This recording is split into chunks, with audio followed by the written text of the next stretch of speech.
Hello, my name is Ludmila. On this occasion, I'm going to talk about of England before 1066.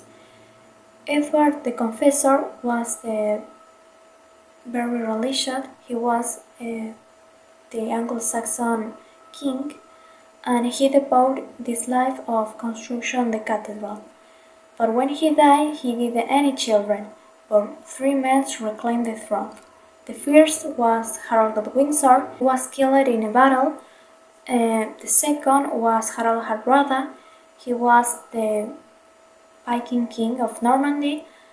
And William, Duke of Normandy, he was the distant cousin of Edward. He was the winner of the battle, and he became the William the Conqueror in 1066.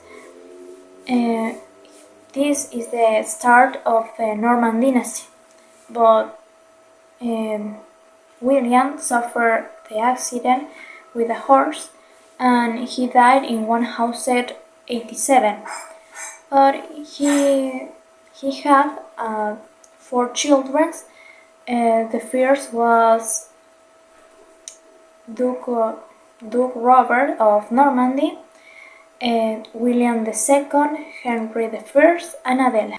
Henry I captured this brother Robert and imprisoned him in 30 years of his life, while William II ruled in England, but he died. Henry I married Matilda, princess of Scotland, and he had 1 son.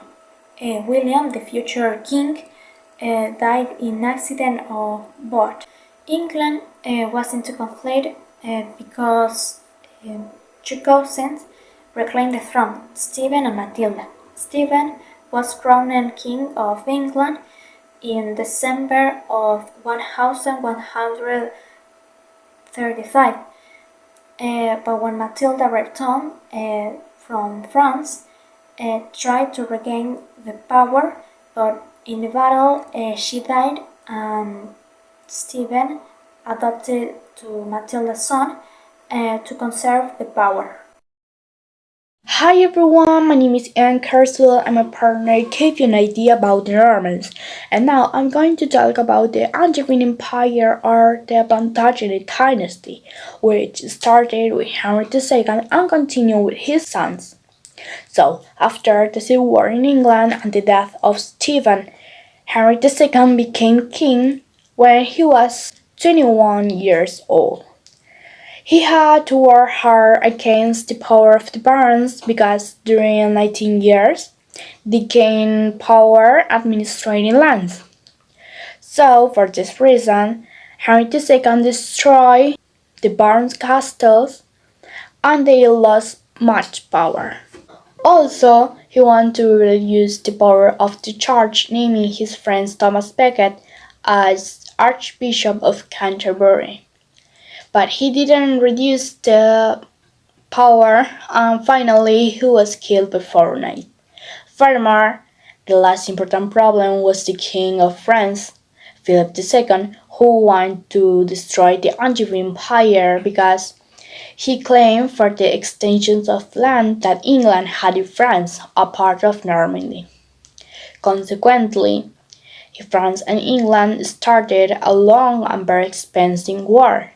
It was called the 100 Years' War, and it happened between the 13th and 14th centuries. So when Henry II died, his son Richard I became king, and he wanted to improve the country's relationship with the church, and for this reason he went on a crusade to Palestine, but he demanded high taxes to pay for the church.